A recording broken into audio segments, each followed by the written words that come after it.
Today on C-Spine, I thought we'd talk about the war in Iran because it's timely.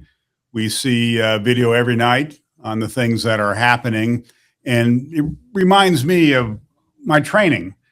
About a third of my training was in military hospitals, and my family has a significant military involvement. My father was a captain in the Air Force. I had an uncle who served in the Army during World War II, was actually a prisoner of war at the Battle of the Bulge, and was captive for about 6 months or so after that. And then I've had an uncle and a cousin who served during the Vietnam. And with me today is my stepson, Bryson, who recently was discharged for the Marines. So in my family and in my thinking, there's a lot about the military. One of the highlights of my medical career coincides with my legislative work.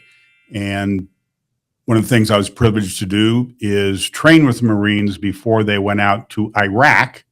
And that included live fire drill, blowing up a minefield, running through live fire, and then making an assault on a Soviet-era tracked vehicle using shoulder-fired launchers. And then fast forward another decade, working with Senator Kay Bailey on some healthcare matters. She took me to the christening of the USS San Antonio, and that was down in Corpus Christi. And the USS San Antonio was the first of what are known as San Antonio class assault docks that the Marines use. And these assault docks supply the amphibious assault vessels that will be going through the Strait of Hormuz up into Iran. And that got me thinking about, again, my previous training and then my legislative work that allowed me to train with Marines in California, as well as go to the christening of the USS San Antonio, which is why I still proudly wear these cufflinks that were given to me at that christening. So I asked Bryson to come by today to talk a little bit about his experience in the Marines, because it is timely and because he did a great service for our country. So tell me just a little bit about what you did. Oh, yeah. Thank you, Dr. C. I've been discharged, honorably discharged, a little bit of a callback there, for roughly 3 years now. Spent 6 years in the Marine Corps.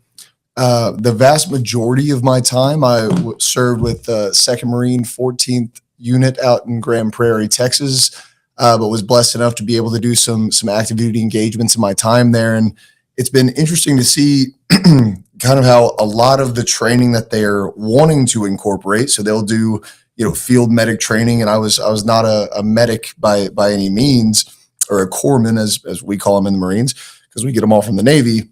But they do very much try to incorporate a lot of that training nowadays, even though it's not necessarily in your billet. So they've kind of— You're talking about the medical training. Exactly. Yes. Like field medicine. Yeah, that was one of the more interesting things for me.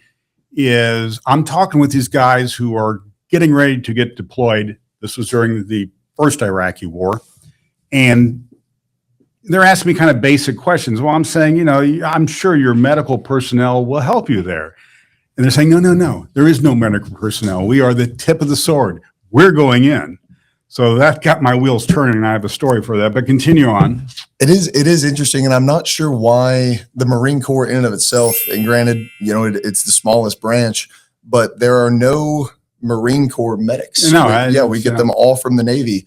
And I'm still not entirely sure why that's the case. I don't know if it's a funding thing, and won't get into any of that. And then whenever you get a bunch of Marines together and there's a little bit of downtime, they'll, either try and teach you some stuff because they think it's going to be useful, or they think it's going to be hilarious. And so whenever we were doing a field operation down in Fort Hood, one of the corpsmen asked for a volunteer. A guy volunteered, and then he asked for another one, which was me. And I got to attempt to give this guy an IV. And so it's not the best, medical training you'll ever receive. But they definitely opened the doors a little bit up, especially in the boot camp training. And I was a Hollywood Marine, so I spent that time in San Diego.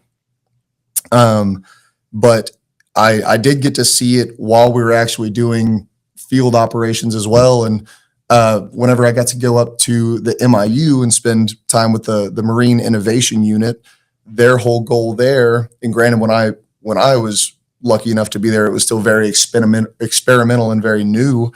They incorporated a little bit of both, where the whole goal was to teach Marines, can they learn to do coding, 3D printing, and things like that? Just can we teach them to do things outside of their billet that are a little bit more advanced, from just a psychological, mental perspective.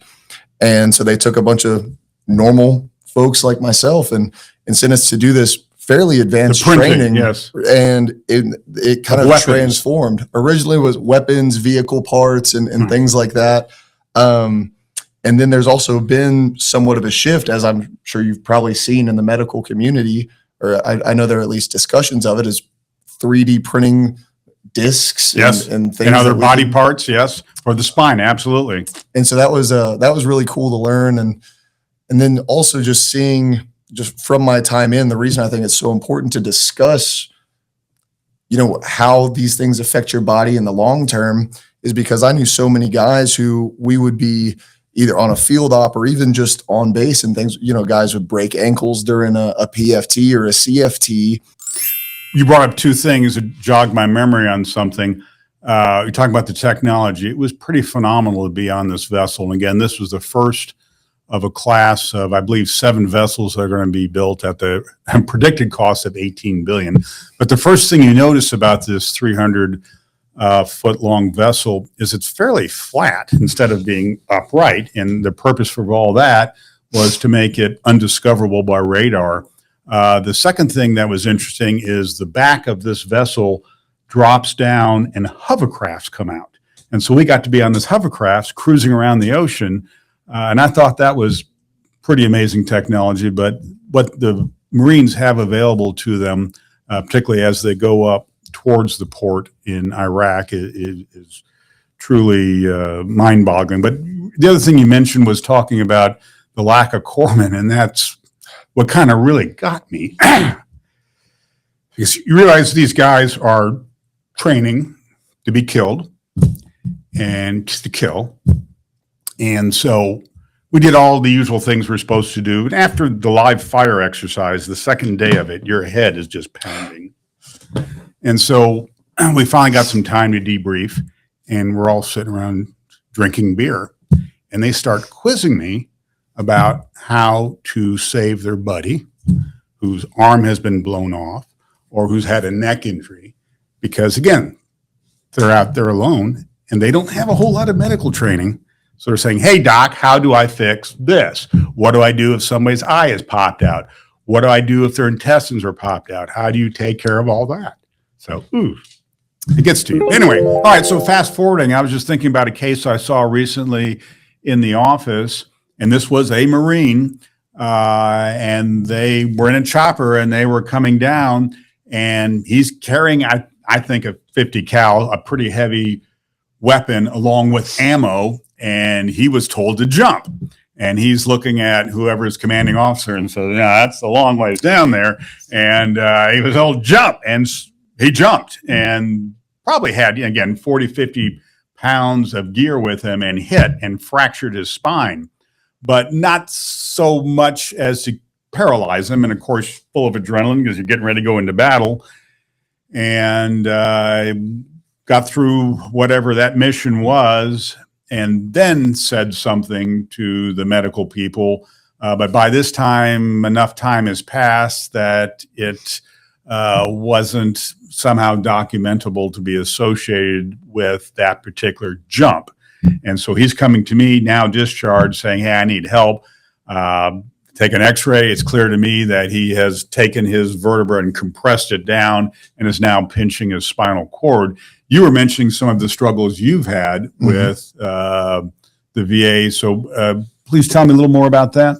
I mean, it's difficult, especially I'd say far more so in that situation. You know, in the heat of battle when you have other priorities. You know, Right. they're Life and limb. exactly. Yes. And so, and I can't think of a way to appropriately document that in real time, but I've seen so many just in training exercises where somebody could easily just like, hey, we got to hit a timeout. We got a Marine down that, you know, we're stateside. We're in Grand Prairie. We're down in Fort Hood, you know, where we don't have an active threat, and you can just kind of hit the pause or And stop. theory, Yes, right. But you in could there, stop. there's a lot of action going on. Right. And then now when you get back, you know, a lot of folks, and this is not necessarily like my same experience with post-traumatic stress and things like that, but you're already in this kind of heightened mental state. Even when you come back, you're dealing with a lot of stuff going on. And then adding on top of that, the fact that you're trying to track down these doctors and trying to get a hold of the VA.